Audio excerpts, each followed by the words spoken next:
Rob Thompson here with Charger Career Connect. This is episode number 3. We have another Charger alum, women's basketball, women's hoopster. Tiana Williams graduated in 2011, sport management degree. She went on to get her MBA, stayed on assistant coach G8, and started her journey in college athletics. And I'm going to let her jump on here in a second, and we'll go over that and share her story. But I just want to remind everybody that this is part of the Career Connect series. These are career seekers, which are you guys, connecting you to those who sat in the same locker room, played on the same field, same court as you, who took a journey in their career and what they went through from transitioning over to a career in whether it's sports or criminal justice or forensic or business, entrepreneurship. Doesn't matter. We all have a story to tell, and Tiana's here to share that story. So every Wednesday night, 6 o'clock, this does drop. So it's going to be in New Haven Chargers, however you're watching it, whether on Facebook or Instagram. So like it, share it. This is information that hopefully can help you out as well. So, and then reach out. We're going to share Tiana's information as well as mine down below. So, you always have access to one-on-one mentoring with either one of us at any time, as well as you start off your career. So with all that said, that was housekeeping. That was just some housekeeping. So welcome. Thank you, Rob. Appreciate you having me. So let's jump right into it. So talk about your time. Number one, why UNH? Honestly, the sports management program. The sports management program was one of the biggest draws at the time in 2006 when I was looking at schools. This was the best in the East Coast, in my opinion. Other schools may think differently, but again, the sports management program was one to none, especially because of the experiential learning part of it. So basketball was definitely on the forefront, but I wanted to make sure that I got a good education. So UNH was at the top of my list. And from there, it was just, once I got on campus, I knew it was the right fit for me. Yeah, you guys had a pretty good run as well, your time here, right? Yes, it was a good run. Got to a few championships, transitioned into the NE10. So it was definitely a trailblazing time for me in those 4 years. Yeah, so talk about that transition and a little bit more about, you personally. Where are you from? How did it all start? And, how did the foundation of how you grew up and where you grow up kind of led to the foundation of your career? Like, what's the correlation between the two? So originally from Boston, Mass, and I am a first generation college student, first generation in this country. Both my parents are from Jamaica. So I knew right off the bat that whatever I do would be a reflection on them and their hard work. And hard work is what drove me to this point. I played all sorts of sports. I knew I wanted to go into business, but also had a love for my community, a love for making things better for young people. So with that being said, I knew I didn't want to go into corporate America, but I knew I did want to do something business related, and why not sports, something that has been a pillar in my life for as long as I can remember. So it wasn't until I was in about 10th grade that I even found out that sports management existed. And once I found out that it existed, I said, all right, this is it. This is the one. And everything up until college was about applying myself, work hard for what you want, and be an example for others. What was your mindset like? When you started thinking about a career, I know you got your MBA, so that point of your life about education, connectivity, networking, mentors, and all that, you were already thinking that way if you're going to get your MBA, I would assume. Yeah. What was that trend? What was that transition like from being a player, right? The applause stopped. Coach stops yelling at you. Foggy stops yelling at you, right? So now you're making a transition over to get your MBA. What was your thought process on that next step for your career? So I did a little bit of research and honestly loved school, but I knew I didn't want to be in school forever. So I looked at my academic track, and my counselor said, well, if you want to stay and do your MBA, you could get it done in 1 year. Because at the time, UNH still had trimesters. So 3 trimesters, I had about 4 classes waived because I had gotten good grades in it. And they were like, well, you could get it done in a year. I said, yep, sign me up. And a lot of people are like, why didn't you just get your master's in sports industries? And I said, I already have my undergrad in it. I'm not going to do it twice. So just in case sports did not pan out for whatever reason, I knew I had my MBA to fall back on. So that was the biggest thing, was to make sure that I'm securing a career regardless. And MBA was what I saw as that avenue. So I think you might be one of the first in America that have an MBA and start off in the equipment room. Yes. You were, this is what I just respect the heck out of you about. You were willing to do anything to discover where you belong in the industry, right? You, at that point in your career, you're like, I just want an opportunity. And when you start, there's nothing more humbling in college athletics than starting off. It's kind of like when you start off in corporate America in the mailroom. You start off in the equipment room. Number one, you get the free gear, but at the same time, the hours and all that. So talk about that transition of working down there. You had your teammates, kids that you coached, those freshmen coming in, right? All the other coaches that you worked with that you've seen as a student athlete. Now you're down there, with Foggy coming in and the music coming out of that, the weight room and the smell coming out of there. What was your thoughts? Where was your head at that time when you were like, okay, this is real. This is college athletics and I'm going to learn it from the ground up? To be honest, the reason why I even ended up in the equipment room is because of Debbie Chin. Debbie said, you know what, kid, this is going to be the foundation for anything that you do in life, with budget management, people management, taking care of schedules, managing others. This is where it was going to start. And I thought she was crazy at first, but when she offered me the position, she gave me about 24 hours to even make a decision. It was something that didn't work out, and she said, hey, you're next up, and are you ready? And at the time, yeah, I'm like, yeah, I'm ready, but I didn't know everything that was gonna be entailed with it. But it was eye-opening. It was eye-opening being a youngin', to say, for lack of a better term, in the industry, and then also dealing with peers, dealing with people who knew me when I came in as an 18-year-old, dealing with student athletes who I was just partying with 2 years ago. So it was a transition, but I knew I had to put on my big girl pants and, just withstand all of it, from people thinking that they could talk to me anyway, to people respecting my emails, to people respecting when I say no, to people respecting when I say yes, to even being able to drive that U-Haul across New England with the football team. I had to endure it all because I knew I was doing it for a bigger purpose. So talk about that foundation that Coach Chin told you about. This is going to be the foundation. How right was she about that one? Absolutely right. And again, I thought she was nuts. I thought she was nuts. Debbie has a way of teaching and showing you things that you may not see. And this is one of those things. This is one of those things. But I apply everything that I've learned in that role to what I do now. So talk about that. After you then left UNH, you left a sweaty basement behind, right? And you moved out. What did you do next? What was that transition? What was that first job after the equipment room?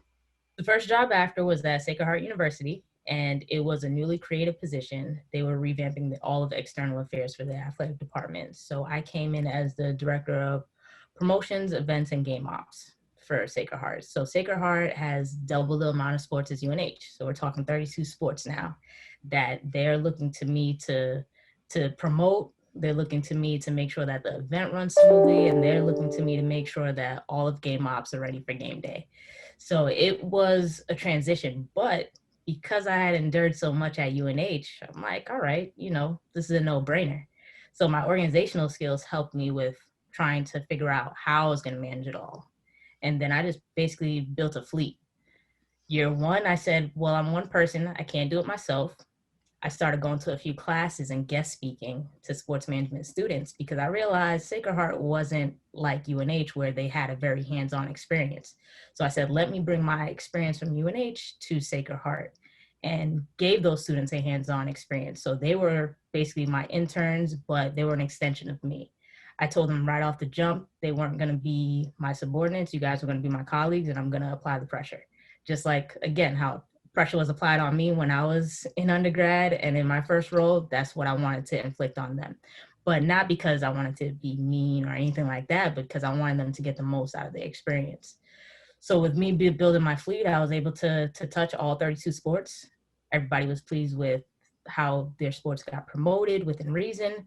And then the game day environment brought that from probably a level 5 to a level 9 on a scale of 1 to 10, as far as just crowd interaction, number of people at the games, few sellouts. And then also Sacred Heart was putting in video boards, so just getting those interactions and basically being a part of that whole transition from it just being a small D1 to being somewhere that people wanted to come to games. So did a lot of that, and after 2 years, I still felt like I could do more. And knowing that they didn't have the resources, I jumped into sponsorship. So one of my coworkers, God rest his soul, he passed after 6 months, and he was in charge of sponsorship. And he and I had gotten close, and I said, you know what? I would be doing myself a disservice if I didn't keep on his legacy, but also to make sure that I was doing more than I could. And got into sponsorship, got a few deals, was able to get promotional items, was able to basically even add more to the already vibrant game environment at Sacred Heart. So it was something that it was exhilarating. It was definitely exhilarating. And again, long hours, long hours. I was working 7 days a week for weeks at a time. The only time I really got a break was summertime, maybe. But it was every day on the go, but the results showed all the Yeah. work into it. Yeah, I talk a lot about building that foundation of discovery. Like you got to figure out what you hate doing long before you discover a career that you love. And it takes a while, right? There's a runway there of kind of, okay, I need to change. So what was that discovery process from you with you when you were going through, then you went on to Howard after that? Yes. Yeah, so then you end up at Howard in fundraising and development, and now you're over at Southern Connecticut right now. You came back home. You're only a few blocks away from us. Lots away. So talk about that discovery process on your career where you start eliminating things, like that's good, but oh, I really like that. Like what was your mindset like when you were going through that time? So as I started doing the process of elimination, I knew a few things. I wanted to make sure people had a smile on their face, whether it be the student athletes or the fans or alum. So I knew that. And I did a lot of that through the marketing, the game day environment, all that. But the sponsorship and fundraising came with me realizing that I've always been at small schools that were under-resourced. So I wanted to make sure that I was doing everything I could to provide those resources for the student athletes. They're busting their behinds every single day. So we need to be able to give them the resources that they need to make sure that they have a very good experience. They have a good experience, the cycle goes over, they give back, or they want to be involved, or they take pride in their school. And that was one of the pet peeves that I had with some of the students of, oh, I just got my degree and I'm done. No, like I want to make sure that you're having a great experience while you're there, especially the student athletes. So that was my discovery point. Yeah. Seeing people happy, providing resources. Talk about challenges that you've had, personal, career, business, and how did you overcome those challenges? Because 80% of it's mindset, mindfulness. And what were some of those stumbling blocks that you ran into? And then how did you get around them? So when I think about almost every shortcoming that I had professionally, personally, it all boiled down to I didn't ask for help. Yeah. I did not ask for help. And when I did realize my back was against the wall, that's when I was like, oh, by the way. So even now today, I've learned, and it's gotten better. I've learned from my first role at UNH to now being at Southern, the importance of asking for help. And the fact that it doesn't mean that you're weak. It doesn't mean that you can't do it, but you're stronger in numbers. you're stronger in numbers, and somebody else may have a different perspective and may have that tool that you need to get to the next level. So asking for help was one of those things that I struggled with. But again, definitely wanted to be better at it, and I've gotten better at it. Yeah, asking for help is a tough thing, and finding mentors and all those that we talk a lot about here. But let's shift over for a second and let's talk to directly to these student athletes and think about the things that the soft skills that you developed and that you had, whether it was editing video, whether it was graphic design, whether it was Excel. Really, you got to get great at Excel at some point, especially if you're in event management, CRM systems, social media marketing, digital reputation, like all of the things that they can be doing right now while they're, kind of waiting for their seasons to begin, waiting for the world to open back up again, but still being cognizant of this is a time to really jump into thinking about your career. What are those little tricks and those little tips that you could give them about soft skills? So soft skills, it's one of those things that's constantly changing, even right now with us being virtual most of the time. How can you be noticed? So you hit the nail on the head, social media. How do I get my things to stand out? I did not know how to use Photoshop at all for about like 4 years after graduating. But it's one of those skills that at Sacred Heart, I asked one of my coworkers, hey, can you show me how to do this? Because I don't want to keep bothering you to make a flyer. But I knew that that was a skill that I lost a few jobs and didn't get because I didn't know how to do it. And it's something that I could use my personal life, professional life, and it's outward facing. So Photoshop, definitely one of those things. Excel, you want to be able to stay organized. There was no way I was going to keep track of 32 teams without being organized, or keep track of alum and their interests and their database without knowing just basic Excel. And then also being able to research.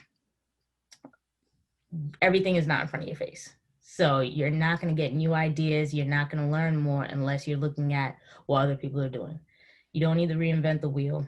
So again, do research and do active research and be an active listener. Yeah, talk about mentors. The next step off of that is why they're sitting there right now and thinking about mentorships and mentors. It's kind of like, who are they? Who are they? Who are mentors for you? And how do they go about looking for the ones that are a good fit for them? I have a variety of mentors. Just off the top of my head, Nick Wormley, met him at Sacred Heart, and he's definitely challenged me and pushed me throughout my career. I met another mentor when I got to Howard, or right before I got to Howard, Shelly Davis. She was the deputy athletic director at Howard who even discovered me at a conference, and she challenged me, pushed me. Um, Debbie, Debbie is, she probably doesn't even know it, but she was a mentor in a lot of respects.